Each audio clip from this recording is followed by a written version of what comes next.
Welcome to another episode of Immigration and Mobility Decoded. Today I am joined by Cecilia Esterline and Matthew both from the Niskanen Center. Cecilia and Matt, thank you so much for joining. Thanks for having us. Thanks for having us.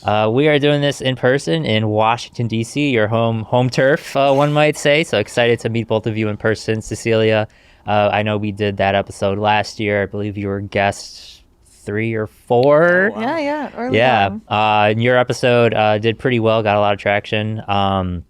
So excited to bring you back on, and Matt, to have you on for the first time. Big shoes to fill here. Yeah. I was just saying that we are a couple blocks away from the original Niskanen office that we had back in 2015 at a WeWork, which feels like kind of 1,000 years ago in a different world. Yeah. So it's kind of good to be back hanging out here in a DuPont Circle. Awesome. Well, excited to bring you back to the area. The WeWork. I mean, not only 2015, but also WeWork. Just look at where WeWork is at now. Speaking of Niskanen Center, Matt, I guess can you just talk a little bit more about your organization, the work that you do, and kind of where Niskanen, what you advocate for? Yeah, so Niskanen is 9 years old now, came to be in 2015. We're a think tank and advocacy organization. We work on a range of issues. Obviously, Cecilia and I are on the immigration team, which is one of our original teams at Niskanen. We also do climate and energy work, criminal justice, issues around governance and democracy. And we kind of have that blend of think tank and advocacy group. So Cecilia will write white papers and do original research. That's more the think tank side. And then she'll hand that to me, and I will take it to Capitol Hill and members of the executive branch and do advocacy and lobbying. And so we kind of have a kind of two-tiered approach to our work.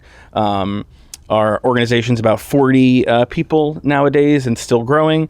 Again, moved into a new office downtown, and kind of excited about a lot of prospects for moving the issues that are important to us. Obviously, there's a supplemental negotiation happening right now on Capitol Hill when it comes to immigration. There are tax changes about the child tax credit that we're interested in. So our organization works on a range of issues, but our hearts are here to talk about the issue of immigration. Immigration, there you go. And your official job title? I'm the Deputy Director of the Immigration Department. So if you mentioned the ongoing negotiations going on in the Senate right now, do you often hear from the staff of Congress people coming to you asking for your opinions and how things can be done, or should we do this, should we do that? Yeah, I mean, it's hard to talk about this negotiation because every 24 hours it feels like there's a new story about things are about to fall apart, or we're like 20 minutes from a deal, and so I don't want to say anything because I'm going to then be proven wrong about that specific negotiation in the Senate. But yeah, I mean, we have built relationships over the years with members of Congress and their staff. And what we always want to be is kind of an honest broker when it comes to the immigration issue. So we obviously have expertise and are happy to talk through the complicated issues of the day, whether that's employment-based immigration on Cecilia's portfolio or humanitarian flows and refugee resettlement, which is more my domain. But we always want to help staff think through the issues that they're working on. So they have an idea for a bill. How can we improve that language and make that bill 10% better? How can we encourage them to work across the aisle to get something done? Kind of constant conversation with staff on educating them about the issue, about the kind of in the weeds policy and the politics as well. Gotcha. Cecilia, you are the an immigration research analyst. And how did you get into the field, and what drew you to the employment-based side? Sure. So I've been working on immigration for a while now, but from different aspects of it. Right out of undergrad, though, I worked at Fragment working on employment-based immigration and providing direct services to a company that was sponsoring individuals for L1s and H1Bs. And so I think that really gave me an inside look into how important these people are to the U.S. economy. And it's something in immigration that's perhaps less controversial or less in the news a little bit. So it offers a lot of opportunity for across the aisle work and just working with diverse interests that really want to make sure that we have the talent that we need and we are able to keep them here. I've always been curious, since you both are part of a think tank, how do you come across a topic or decide what to invest your time and research and resources into?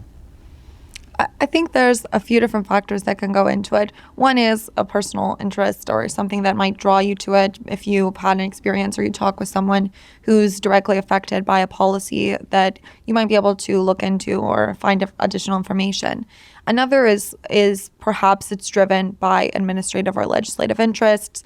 If legislators are hearing from their constituents complaining about XYZ policy or the lack of workers or the lack of ability for someone to stay, whatever that may be, there are policy ideas that we can sit and brainstorm to come up with creative solutions that might be attractive to a broad range of interests.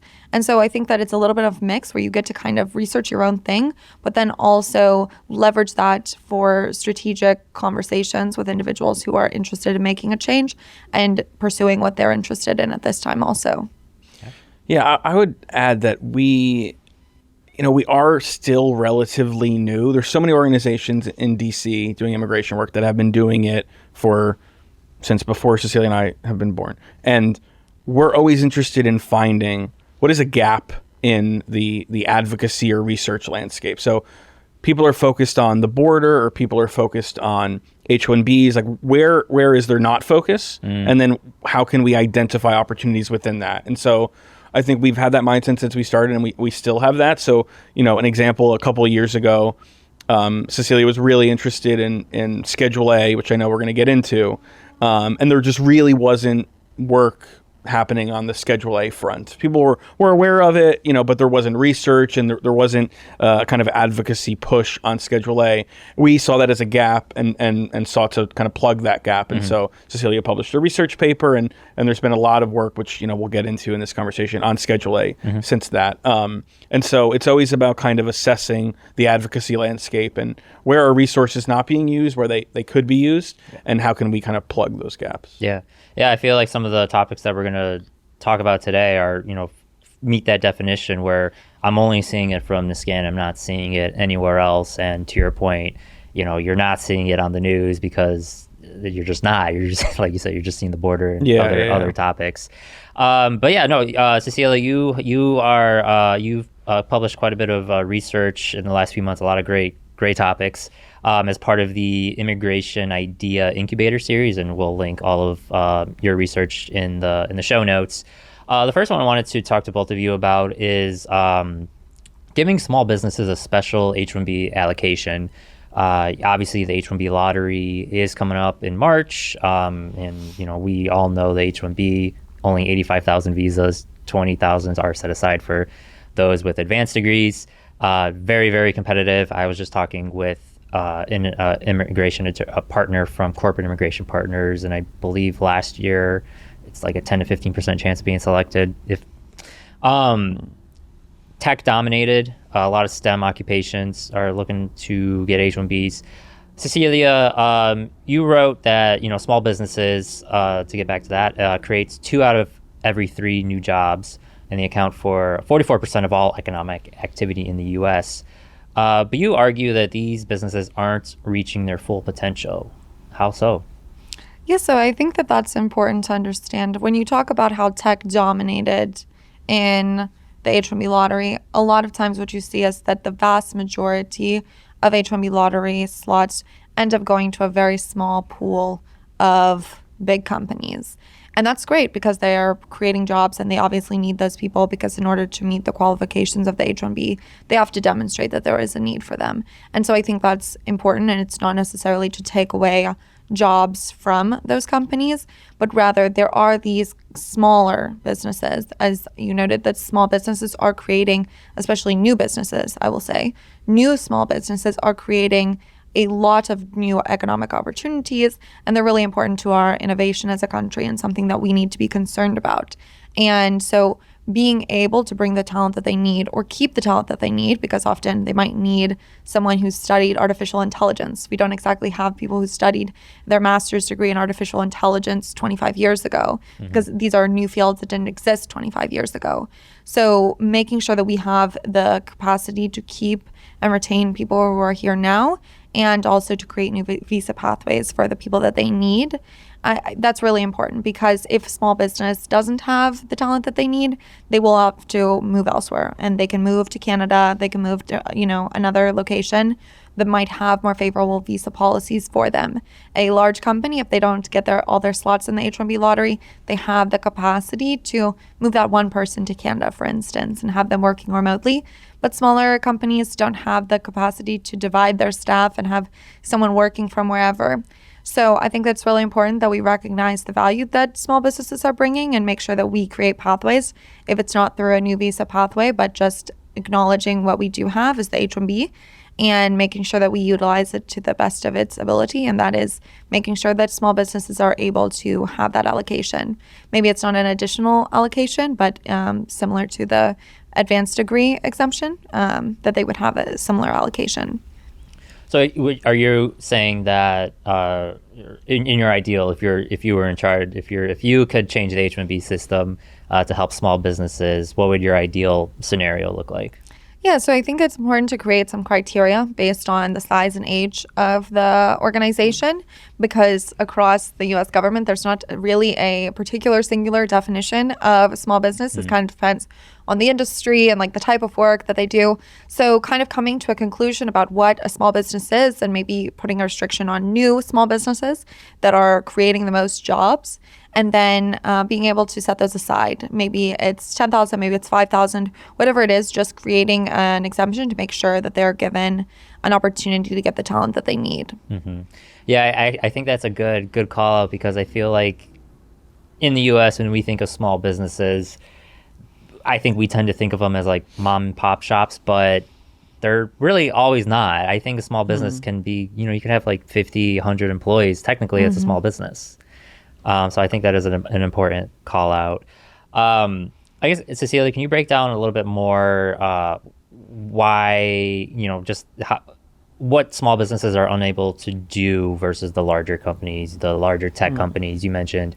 They could, find another pathway, or if you're a larger company, you maybe have offices elsewhere. Are they just sucking up all the talent?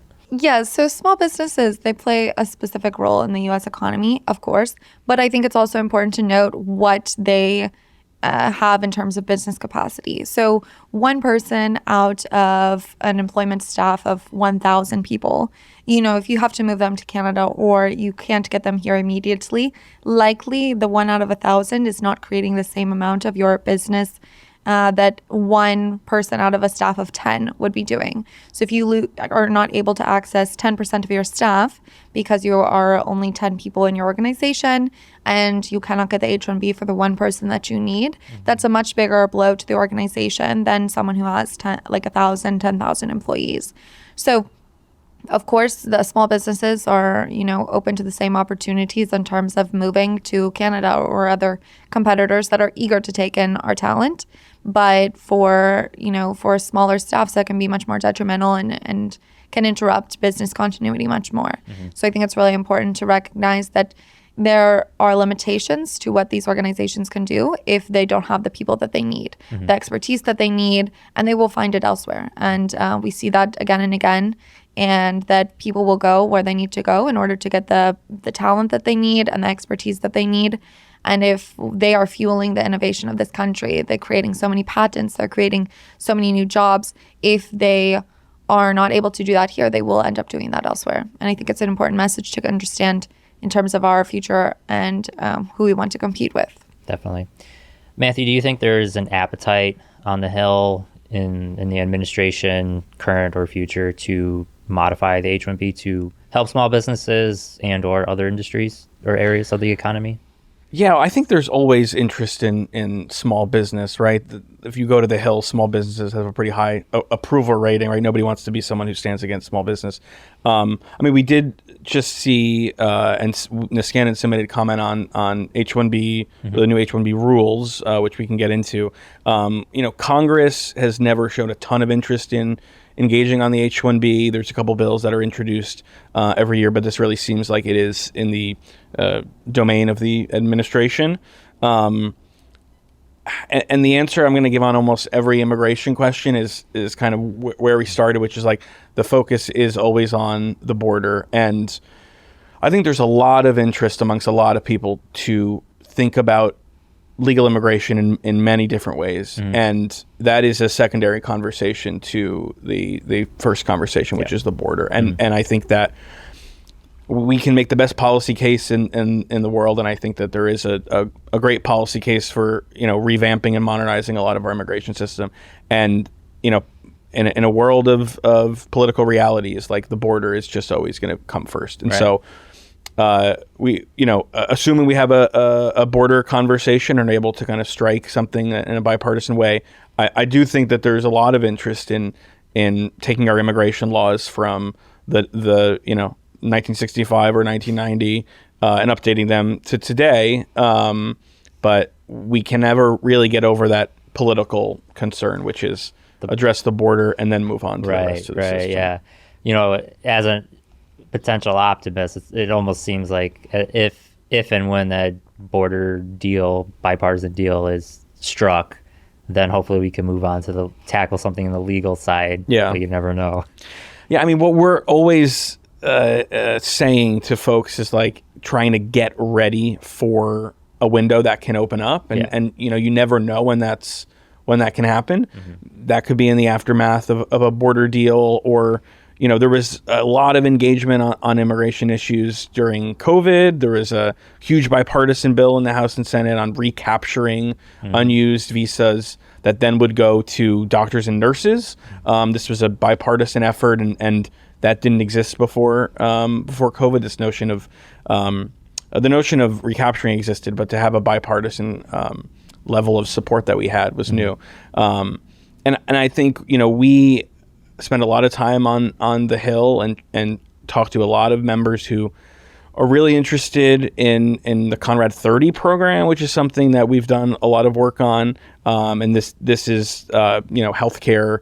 It's physicians in rural and underserved communities, something that everybody should be able to support. And we're hopeful that over the last couple of years, there have been a few compromises that have kind of snuck through under the radar, very small, very narrow, but are able to get through, and hopefully Conrad 30 reform, increasing the number of waivers and kind of improving that program is one of those that can sneak through. That's not comprehensive immigration reform. That's not going to change the immigration system other than a slight tweak, but like everything is something, and always trying to identify where can we move even the smallest bill. The one a couple of years ago that we worked on that we were happy about, the only immigration bill that passed in the last Congress, was a study that the bill instructed the Department of Labor to study the barriers immigrants and refugees face in accessing employment in the U.S. And so we couldn't get a policy change. We could get a study. Yeah. But that was something. It's a meaningful step. That was something. Yeah. So. Want to hold the thoughts on the healthcare real quick, but I did want to just quickly ask you. You mentioned that Niskanen submitted a comment on H-1B rule. Which rule in particular are you referencing? The modernizing H-1B rule that came out, I guess, a few months ago now, but the window closed in December for comment. And what's your stance? And yeah, so the comment has a lot of great changes that I think have the potential to improve the program. And one of them that they addressed is the issue of fraud that was happening in the H-1B lottery. And, whether or not it was fraud, they have, continued to do investigation into, but there were individuals who had, 83 registrations submitted on their behalf. Right. And I say that if someone has 83 job offers, they should probably go to an O1 visa, because we have a visa for extraordinary individuals. However, within the H-1B, one of the suggestions of the rule, if it is implemented, and we're not sure if it'll be implemented before this year's registration or not, is that it would change the lottery from being registration-centric, aka every employer that is offering a job submitting a registration, and then them choosing based on those. It would change it to be beneficiary-centric, so the employee would be the one selected by the lottery, and then they would have a bit more autonomy to say, of the 10, 15 employers, maybe 83, that have submitted job offers or registrations on my behalf, I can kind of have a little bit more autonomy to choose where it is that I will go. And I think that that is a meaningful step. And if they're able to implement it, I think it could be really beneficial for both preventing fraud, but also providing a bit more autonomy to the individuals to pursue the kind of employment that is best for them and the best fit for their skills. It also improves some of the ability for beneficiary owners who are maybe kind of owning a startup or partial owners in a startup to access the H-1B, which is also a meaningful step because we don't have a startup visa. Mm-hmm. We have an entrepreneur minor program, but providing that opportunity for startup owners and beneficiary owners to participate in the H-1B is really important. There are some restrictions on it that in our comment we suggest that they remove or adjust slightly in order to make sure that the program is able to be utilized fully. But it offers some great steps forward in improving the security of the program and making sure that the individuals who need to be in the U.S. and who are most desirable by the companies are able to get here. Yeah. You mentioned the startup visa. It really shows where the U.S. is lacking, that we don't have one of those. But you look to countries like UK, I think Canada has one, if I'm not mistaken, and just the speed at which they're able to introduce and modify their immigration systems. And you're just like, why are we so slow? But we know we know why, but it just stands in stark contrast. Going to the topic of healthcare, Matthew and Cecilia.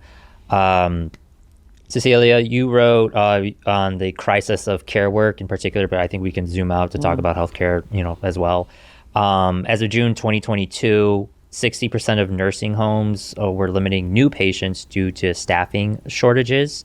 And your research shows that almost 90% face moderate to high staffing shortages despite an equal share offering wages and bonuses. Can you break down some of the root causes of these staffing shortages? So they've existed prior to the pandemic. The healthcare industry has had lingering shortages for quite a while. But of course, during the COVID-19 pandemic, we see that, these staff are becoming overworked because they're having to work longer hours, because people are now out having to isolate at home or whatever it is that the case may be. And a lot of people are having to stay home. Women especially, who might be overrepresented in certain fields, were returning and working, going home during the pandemic because they were having to take on additional caretaking responsibilities or parenting responsibilities or taking care of their elderly parents during the pandemic. So you see an exodus from the population, both on burnout and based on people who were, leaving the workforce to take care of others. And so immigrants historically are overrepresented in these fields. And so making sure that we have a pathway to get them back into that field is really important. Mm-hmm. And we've suggested a few ways to do that through expansion of the au pair program that now currently only allows individuals to come to the U.S. to provide childcare as a form of cultural exchange. And however, also elderly Americans can also provide a cultural experience and outlook into the U.S. and into American life as well. So we've talked about expansion of that to elder care. We've talked about making sure that individuals who are already here are able to access work authorization promptly if they are eligible for it. And, making sure that there's barriers to entry that make sure that those who are qualified and able and willing to work in the healthcare industry are able to access those jobs. Did your study research or just general thoughts, do you think the pandemic sped up the crisis in healthcare and overall care in that demographically, we know that, baby boomers are retiring in extraordinary numbers by the day. I used to work prior to this current role at a boutique media company that specialized in reporting on home health care, senior care. And, this is back in 2017. The signs are already there. But do you think the pandemic sped that up and just the sheer number of baby boomers retiring and going into elderly care? Yeah, I definitely agree. And I think we saw a lot of people retiring early during the pandemic, someone who was comfortable in their practice and suddenly had to implement all of these new rules or regulations, or just had to be much more cautious of themselves getting sick. I think that that creates a movement of people who are burnt out and people who are ready to retire a bit earlier. So I think we saw that was very common during the pandemic, and it accelerated what was already a growing problem. Yeah, and one of the things that we found in the research is that, as older Americans are retiring and need health care, they were very clear in survey results that they want to spend, their years in their home in places that they're comfortable. They don't want to go to a nursing home or another facility. And so, the fact that there is such a shortage of elder care workers and those in the elder care space, and it's so disproportionately immigrant labor, there is a need there, and I think that we're hearing more and more from everybody, from folks on the Hill to providers and other experts more in the healthcare space, of the need for elder care. And so the idea that we've been working on, Cecilia mentioned about expanding the J program to include elder care, is one that we're encouraging the Biden administration to take on, and seems like a no-brainer, an opportunity for a program, the existing pathway of the J visa, to provide both cultural exchange benefits to those that are going through the program, and also providing healthcare and camaraderie with those elder Americans who are aging in their homes. Yeah. So we see that as kind of a win-win, and something that we're taking on big this year. So can you both expand on the idea of modifying the J visa to help alleviate the labor shortage in health in care, and how immigrants can utilize that? Why specifically the J visa in your proposal? Yeah, so the J1 is utilized by au pairs, and some of us might be familiar as those individuals who come from abroad and they come here for a year, a few years, and work as childcare providers in the private homes of American families. And it's an opportunity for American families to have their child cared for at home and not in an institution. And it's also an opportunity for the individual who's coming to the U.S. to learn about American life and experience the American culture in the most intimate way possible inside the home of a family that, they trust in and they're caring for the child of. And so, we look at that as an opportunity because it is something that already exists, and it can both fulfill the intention of the original visa, which is to provide a cultural exchange pathway and meet domestic labor needs. And it can meet those needs because we have a great need for elder care. And as Matthew mentioned, there is a desire for these individuals to stay at home. And so through the J1, if it were expanded to allow au pairs to also provide elder care, then these individuals could come to the U.S. and live and work in the home of an elderly American. And through the experiences and conversations with that individual, they could learn a lot about American culture and about American life, and that would fulfill the cultural exchange component while also meeting the domestic labor need that we have. And so it would be a great opportunity if we were able to expand it. And we talk about a gridlocked Congress that's struggling to do anything on the issue, right? This is something where the administration could take steps on their own through regulation to change and add elder care to the J program. And so any opportunity where Congress doesn't have to be involved is something that anyone in the immigration space is interested in working on. With a gridlocked Congress, Republican, Democrat, movement from the administration through regulation or executive action, while has its own issues with litigation and it is inherently temporary. This is what we saw from the Obama administration, the Trump administration, the Biden administration, and what we'd imagine is going to be the major thrust of a Biden second term or a Trump second term. When Congress is unable to do anything, you kind of force other actors to take a step forward. Sometimes that's states, sometimes that's localities, and then sometimes that's various agencies, DHS, DOL, right. USAID, and others that are interested in the immigration space right now. So that's kind of where we're seeing, where can there be movement? If it can't be in Congress, it could be on something where the administration has the authority already. Right. So I guess that brings an interesting question. Is there a preferred method or preferred way to introduce immigration changes, knowing that there is a gridlock Congress, and theoretic under if everything was working correctly, Congress creates the bill, goes to the president to sign. Obviously, that's not the case. Yeah. Hasn't been the case. Looking ahead, will likely not be the case. Because you start to get into the idea of how much power does the executive branch have over immigration. Yeah, sure. The preferred method is legislative. The House passes it, the Senate passes it, it goes to the White House. That's the holy grail. That's what we're all interested in. Obviously, we haven't passed major immigration reform since the 90s. And we got close in 2000 and 2007, 2013, 2018, and we kind of go down the list, 2022, and maybe we are close to it right now. But we've, that has evaded us so far. That is the superior method. What we saw from the Trump administration was a flurry of executive actions, the highest number of executive actions on immigration ever. That is going to be eclipsed by the Biden administration, who came in and undid most of those things on day one or year one or up until today. If President Trump wins again, he's going to come in and reverse everything that President Biden did.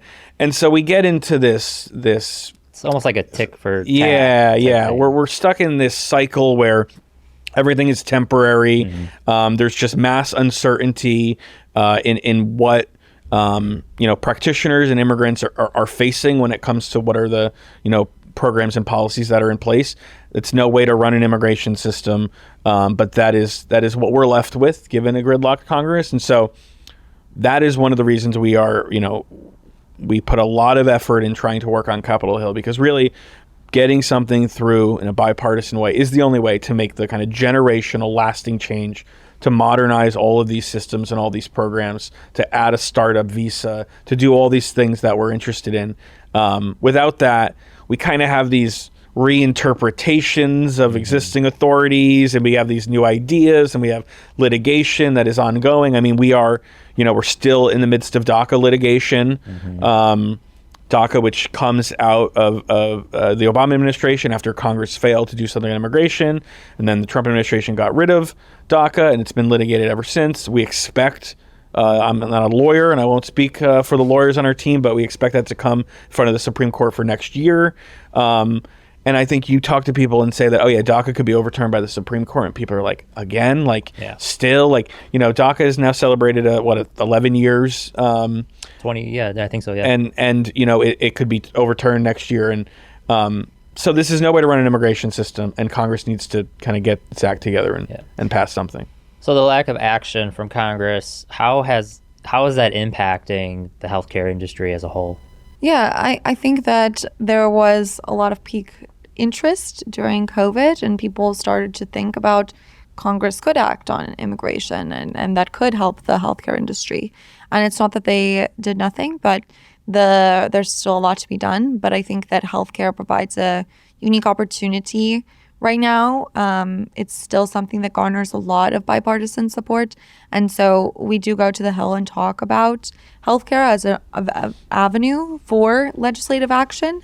But of course, in the interim, while Congress has refused to act, and while these other things can be litigated again and again, we see that the healthcare industry is continuing to experience ongoing shortages that, while they can be statistics on a piece of paper, ultimately it's Americans that are suffering because they have to wait months for a doctor's appointment, because if they live in rural America, they might not have a doctor or very many doctors in their vicinity, or they have to wait longer, or maybe the doctor spends a shorter amount of time with them. So ultimately it's the Americans that are suffering as a result of congressional inaction on this. Yeah. Do you, in your studies and just in talking with other folks at Niskanen and on the Hill, are you seeing a cycle potentially, or foresee a cycle? I believe the international student population coming to the U.S. has been declining, and compared to pre-pandemic levels, I think it's still 10% below. There's a lot of factors going into that. COVID obviously had a big impact. Trump administration, big impact. If international students aren't coming into the U.S. to study, potentially, in the medical field, is it almost like a cycle of lower healthcare practitioners? Yeah, so I think there's another component there also that I'll mention. But, yes, international students in most every sought after field, are overrepresented. And that's important because international students are an incredibly essential part of our higher education population. They are individuals who invest a ton into the US economy, and this is really beneficial for us. We have briefly talked about previously in some of our work about how medical doctors and doctors of osteopathy are not listed on the STEM OPT list, which is a list of occupations for which they can stay after graduation for up to 3 years versus a singular year for any other occupation or any other field of study. And this is really important because every medical doctor, an important part of their studies is completing residency. And even just to become an internist or an internal doctor, you have to complete 3 years of residency at a minimum, and then for specialty beyond that. So even if someone comes here to study for medical school in the US, if their medical degree does not qualify them for STEM OPT for 3 years of work authorization after the completion of their studies, then maybe they complete 1 year of residency here, or maybe they decide, I'm not going to start my residency and then leave. And they end up pursuing opportunities elsewhere to complete their residency and probably get a job offer out of it. And everybody's clamoring for doctors, so everybody's happy to take them in. But what we have also seen is research shows that international students came at an increased rate to study STEM occupations after the introduction of STEM OPT. So STEM OPT, not only by not including medical doctors or medical fields on the qualifying majors for this, it not only is a deterrent for individuals who are already here to stay, but also it's a deterrent for individuals who are considering studying here. So I think that the retention of international students and our ability to provide doctors for the next generation, they're inherently connected. Yeah, and then I would add that U.S. policy doesn't exist in a vacuum. And so when other countries are truly rolling out the red carpet and saying, we will, for our international, graduates, we're going to provide a pathway to citizenship, and we're going to provide, benefits and the opportunity for a spouse to come to the U.S., to come to, the country. That is all happening while our international student numbers still have not recovered, post COVID. And so what we need to do is, realize that we have this amazing advantage of people knowing that you can come to the U.S., you have world-class institutions, and this is the place to be. But you mentioned the UK earlier. There's Canada. There's so many other places that you can go and study and kind of have a better suite of immigration benefits included. Right. And we just need to kind of meet the moment and recognize that our policy needs to change as other policies have changed. Yeah, I mean, just breaking it down, international student comes here on the F1, and then they could either work or if they get OPT, but they don't know if they're going to be selected in the lottery. And whereas Canada, I believe, lays out the plan from student visa to permanent residency. You know what you need to do. Yeah. Real final question on healthcare. Matthew, you mentioned something a few minutes ago that you were working on, piece of legislation, or I'm forgetting the name of it. On the Conrad. Yes. Yeah. Do you want to give an overview on Conrad, and then I'll speak to the politics? Sure. So Conrad 30 is a program that allows states they have up to 30 waivers, and they can provide it to international medical graduates who are maybe here doing research or completing their residency or whatever it may be. And usually those individuals are on the J1 visa that we discussed a bit earlier, not working as au pairs, but another type of J1. And usually the J1 requires them to go to their home country or work abroad for a period of time after their completion before they're eligible to come back to the U.S. with another type of visa. And this is a bit difficult for the U.S. if we have these really talented and necessary people here, especially in areas that have a shortage of doctors or a shortage of residents, and we know how much how influential residents are and able to care for a wide population. However, these countries or these states, each state has 30 waivers, and they can utilize them in order to offer positions for up to 30 international medical graduates to come and work in their state in an underserved medical area. So areas that don't have enough doctors or are impoverished or otherwise have barriers to accessing medical care.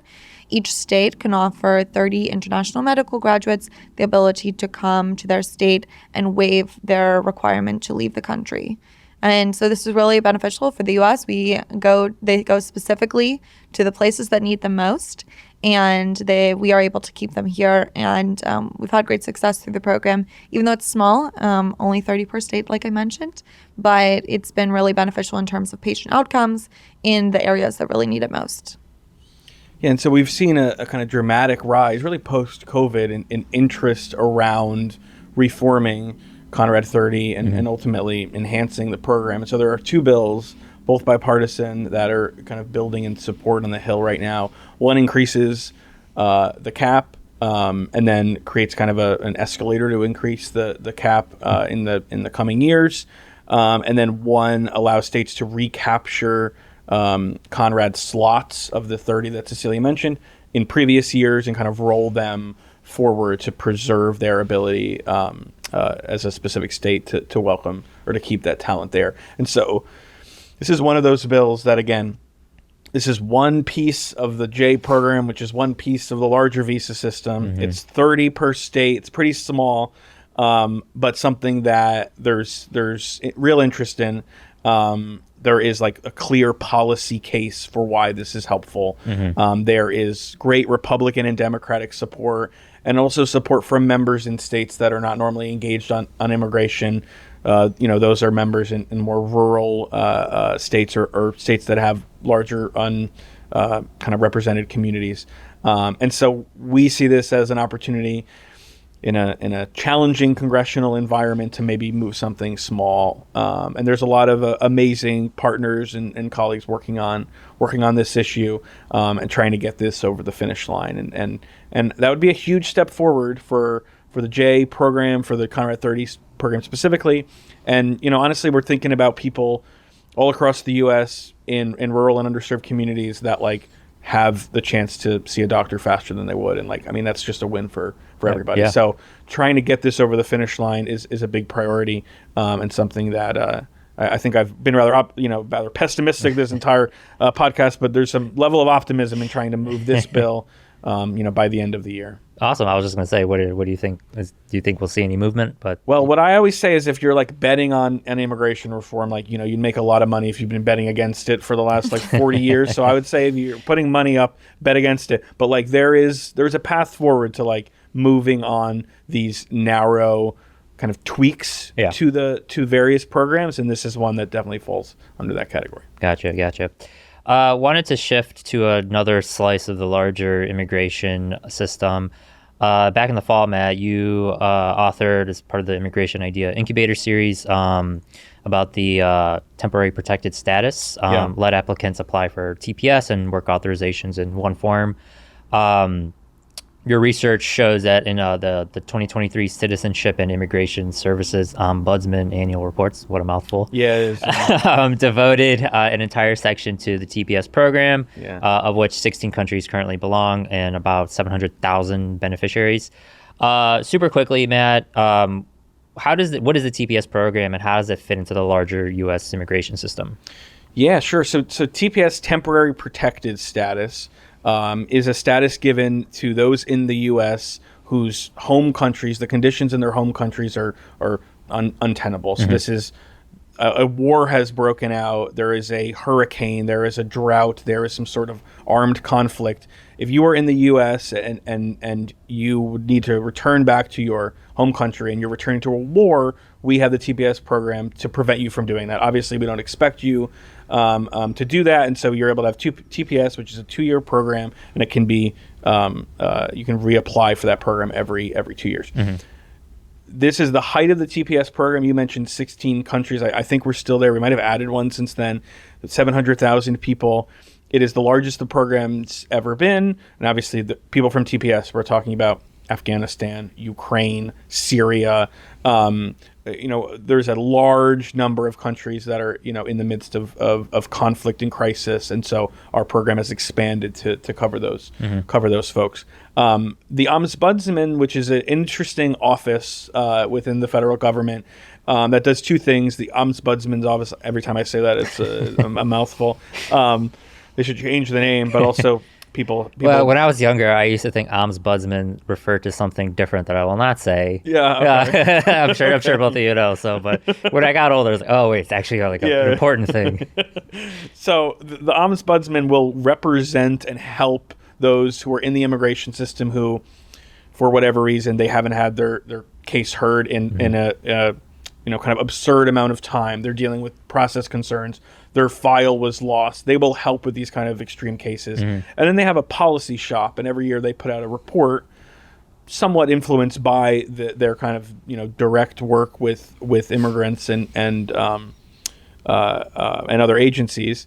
They put out a report on what are the policy issues that we're seeing and how can we encourage DHS to change, their policies to prevent some of the issues that we just keep seeing. Yeah.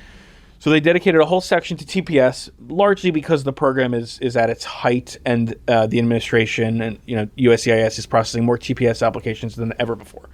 And there are enormous backlogs. For Venezuela and Haiti and elsewhere, there's hundreds of thousands of people who are in the TPS backlog waiting for adjudication. So they dedicated a section of the report to this. And one of their recommendations, which we've lifted up at Niskanen and have been encouraging the administration to move on, is very simple. You have a form to apply for TPS. You have a form to apply for work authorization. They're two different forms. USCIS has to process both those forms. Obviously, we should just put a box or add some language onto the first form when you're applying for TPS that you're also interested in applying for work authorization. Then you've gotten rid of half of the forms that you would have had to work on at USCIS. And so when they're dealing with hundreds of thousands of forms, then double that because of how many people are applying for work authorization, you're just creating an unnecessary amount of paperwork. Yeah. And so the Ombudsman recommendation, and one that we obviously agree with, is to combine those forms into one form and find a way to kind of simplify the process here. Yeah. Simplify it for the government, and simplify it for those who are applying, whose country is in the middle of unrest or unease or some type of natural disaster. They also need to apply for two forms, and we can simplify it for everybody, people in a time of need, and for USCIS, who's pretty strapped with everything that they're working on. Make two forms, one form. It's pretty easy. I feel like I think that's some awesome research, and thank you for diving into it. I feel like removing that inefficiency would really help with what we're seeing in larger cities and the increasing migrant populations. Correct me if I don't know if they're all coming in on TPS. I'm not misspeaking on that, am I? Some of them might be asylum seekers, but equally they would also have to complete the work authorization request. So they're also submitting a form, which means that improving the process for TPS holders would ultimately be beneficial for those asylum seekers also who are now in the backlog of getting their work authorization. So if you can speed it up for the TPS holders, then you can allow the staff who are working on work authorization forms to have more capacity to deal with the work authorization requests of the asylum seekers that we're seeing. Yeah, so much is connected. And so a lot of our work is if USCIS is able to find efficiencies over here, people who are have nothing to do with that program over here would benefit from it. Right. And so anywhere that they can find somewhere, and we want to say USCIS has done a great job in a lot of ways in improving their process, and there's always ways for them to be better and for the processes to be quicker, and there's many things that we have written about and advocated over the years with USCIS, but they have done a good job, in our opinion, of moving the ball forward on a lot of these issues to help other groups that are dealing with enormous backlogs. Right. And Matt, in your research, you write that part of the unpredictable nature of evolving disasters. I want to focus on that phrase a little bit. Climate change. I think you're just going to see worse and worse disasters. TPS programs are already at an all-time high, 700,000 beneficiaries. Do you think that the numbers are only going to increase? And what are the if USCIS doesn't implement this change, like what are the downsides? Yeah, I think that the downsides are continued, just prolonged processing delays. And I mean, there are instances in which people who had a TPS and then reapplied for a second iteration of TPS didn't even get their answer back before their 2 years would have run out. I mean, we're seeing enormous delays that are just leaving people stranded, whether it's the work authorization or not, or the TPS, which provides them a status. So the downside is just continued uncertainty about the future of someone in the U.S. And this is something that we've been talking about when it comes to DACA, when it comes to TPS, when it comes to an asylum system that takes, at this point, probably 10 years to go from filing an asylum claim to a full adjudication. There's just so many people right now that are in this kind of limbo state. And our friends at the Immigration Policy Institute have done a lot of great work on this. So many people who have a kind of a legal status for sure, but one that is inherently uncertain and one in which you cannot kind of build a life on. And so this idea, I mean, we always get back to DACA, which is, such an important piece of the U.S. immigration system. 500,000 people who are still, under the potential of litigation given the Supreme Court case, who are trying to build a life for themselves and may still be told that they will need to go home, a place that they've probably not been in 20, 30, 40 this time they're years. full. They're basically Americans except for their legal status. Yeah, for sure. So with TPS, we're creating another program. It's distinct from DACA, but 700,000 people who ultimately, if we're looking forward to a potential Trump administration, their goal is to get rid of all TPS, and they were knocking out TPS designations kind of left and right. We're just creating this situation where we have so many people in a kind of limbo status, which is a problem. On your first point, we've had some major specific episodes of exodus in the last couple of years. Well, Venezuela has lost almost half of its population, and that's obviously in our hemisphere. Ukraine was one of the great mass exoduses and refugee flows in the last century. Afghanistan is on all three of them are on the TPS list for very good reason. But absent the type of large scale, massive refugee movement that we have seen from those three specific instances, we can imagine that the TPS numbers might plateau. Unless another country is added. But, what we've learned in the immigration space is you just never know what is happening tomorrow. Yeah. And we would have never said in January of 2021 that 8 million Ukrainians were about to leave their country, whatever the number was. So we have TPS as a flexible program because we don't know what the world looks like tomorrow, and that's a really important authority that the administration has to offer. But the world there's more movement now than ever before. It's in our hemisphere and outside of our hemisphere. People are on the move, whether that's looking for a job, whether that's fleeing for their lives, whether it's because of climate change. And so our immigration programs and policies really need to kind of reflect a 21st century reality, which is people are on the move, and we must kind of confront that and find the opportunities and make sure that our policy reflects it. For sure. Adapt. Yeah.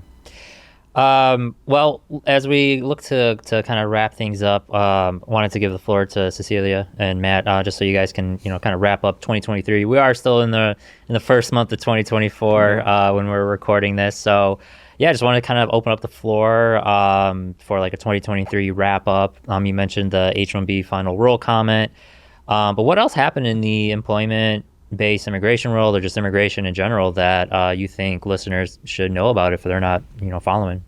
Yeah, I think actually December was a pretty exciting month. January is shaping up to be as well for employment-based immigration.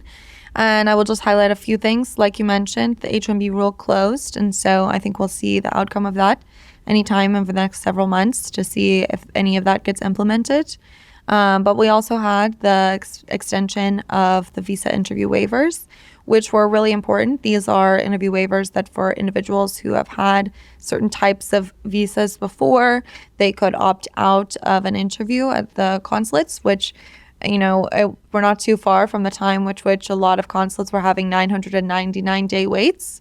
So this is a really important step, and they were set to expire December 31st. And this was going to be detrimental not only to employment and employers who are looking to bring their individuals here, but also for the travel industry and our commerce and business ventures. This is really important. And so that was extended just before Christmas, before they expired on December 31st. And so the extension of that is really exciting. And then in the artificial intelligence executive order that Biden issued, I believe I want to say November, that it came out, he mentioned that an RFI, a request for information, should be issued regarding Schedule A, which Matthew mentioned previously that I had worked on extensively, but it's a list of occupations for which we don't have enough American workers, and it gives them a slightly expedited process by skipping one step at the Department of Labor if they're coming here on a green card. So for that, he asked that there be a request for information be issued, and just asking the public for information about how they should go about updating it. It hasn't been updated in 30 years, so it's kind of like a list that kind of is like a fossil of what our shortage occupations were in 1991, not really what our shortage occupations are now. So it has remained untouched since 1991, so I think it's really exciting. And that RFI is closing on February 20th, so that we could have some exciting movement out of that on an issue that hasn't been touched in 30 years, which I think is really exciting. And starting next week, we also have a pilot program that is being launched by the Department of State for the domestic revalidation of visas. So usually someone who's on an H-1B, if they need their visa to be restamped or they need to get their H-1B visa, they would have to leave the country. And with the consulate times being what they are, they could have to leave the country and be out of the country for quite a while. And so this is an exciting pilot. We have previously had the ability to revalidate visas in the U.S. That was ended in 2004 based on some new requirements. But we're restarting it. It's a small program for 20,000 people. But I think it's a really exciting opportunity to see if we can continue to expand that here. And that can save employers a lot of time and employees a lot of time and headache as well. So there's a lot of exciting stuff happening. Definitely, yeah. I was talking with an attorney earlier, and I feel particularly on the H-1B side, there's just a flurry of like news and movement that I feel like we hadn't seen since like 2019-ish or so. So yeah, like you said, a lot of exciting news. Complete aside, and Matt, and then I'll turn it back to you. I just had a complete millennial moment when you were saying that the Schedule A hasn't been updated in 30 years. I was like, oh, like 1970. No, it's 1991. And I was born in 1991. I was like, oh no. So yeah. I'm sorry for my fossil comments. Yeah. But yeah, Matt, what looking back at 2023, what are some things that you would highlight? Yeah, I want to talk about Welcome Corps, which started in January of 2023, and then there was a kind of second iteration that came out in December. Welcome Corps is the new private sponsorship program under the U.S. resettlement program. So 5 Americans can come together, raise money, and put a plan together for how to resettle a refugee, and then they can apply with the federal government to resettle in their community. And as of December, the thing that I really want to highlight is a new program within that opened where if you know someone that you want to resettle and they are a refugee, you can submit their name to the federal government and submit your welcoming plan, and you can initiate the processing to bring them to the United States. And so this is the boldest new innovation in the resettlement program since probably the creation of the modern resettlement program in 1980. This really puts Americans in the driver's seat to determine, hey, I have a family friend, I have a cousin, I have a classmate, somebody that I know who is facing persecution for their race, gender, political opinion, religion, etc. They can now come and get safe haven in the United States through Welcome Corps and through a sponsorship program. And so they're at Niskanen, we're probably going to be sponsoring some Afghan refugees at the organization, which is like really, really exciting. We've been doing work with Afghans for the last 2 years or so and representing some Afghan clients. And so we're very interested to be able to take that step forward, and a group of us are going to get together and help sponsor that refugee to come to the United States. And so this is an amazing program, and I'd encourage anyone who's listening, if they're interested in moving forward, they can go to the Welcome Corps website and submit an application. And there's a financial requirement, and you can be matched with a refugee who's in the pipeline, or you can sponsor a refugee that who is currently not in the pipeline. So an amazing opportunity, a great innovation from the State Department. It's something that we think can really change the way that the resettlement system operates in the U.S. The other thing I'll add for your audience, Cecilia mentioned the Schedule A RFI. If anyone has something that they would like to tell the Department of Labor about Schedule A, they could do so by February 20th. So we encourage folks to log on and submit a comment and tell the Department of Labor how they feel, and they're great ideas for improving Schedule Definitely. A. Love to hear you guys are doing and as part of the Welcome Corps. So props to everyone there. Final question, and a minute or less or so, but Cecilia, if you could bust one immigration myth, what would it be? Whoa. That's a big question because I feel like there are a lot to, but I think what I frequently see is that there's total inaction on immigration, and it creates headlines that everyone's doing nothing, or one person is doing everything or nothing at all. And I would like to say that there's a lot of people in Washington who are very dedicated every day to making progress on immigration, and there's a lot of bipartisan progress that does happen, even if it doesn't happen in legislation that gets passed or but we do see the action that is happening. And I think that when I talk to friends back home who aren't into the immigration space, that is a common perception that that no one's doing anything and they're just complaining about problems. And I think there are a lot of people dedicated to solutions. So that's my optimistic note to end on. Maybe Matthew has something else. No, that's good. I guess I'll stick on the kind of refugee front, and I think it's very easy to watch the news and see images and TV of people fleeing somewhere, whether that is Afghanistan or it's Ukraine or it's Venezuela, and you think these are people that they got some of their possessions and they're kind of on the run, but refugees, when they come into the United States and after they have been here for a while, speak English. They have extremely low rates of criminal activity. They have a higher rate of entrepreneurship than native-born Americans. Very well educated, and I think we always obviously the U.S. has resettled more refugees than any other country in the last 75 years or so, and we have a refugee tradition that's kind of baked into the American experiment. But I still think that people, when they think of refugees, they think people who need a lot of help and are that the government must kind of help them, the government or their local church, or that they need help to kind of get on their feet. I think that's true. They've just escaped persecution. But those people in the long run are some of the best Americans that we have, and they're incredibly capable, and we have a real focus on Niskana on humanitarian issues and on refugees specifically.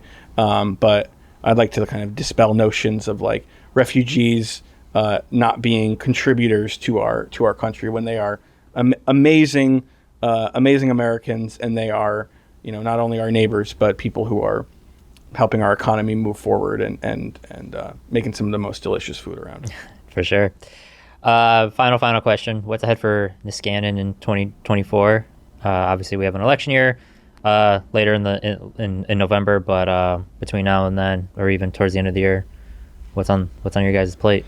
Well, I guess preparing for a second Biden or second Trump term is on the plate, and then lots of work on Schedule A and issues around artificial intelligence from the executive order.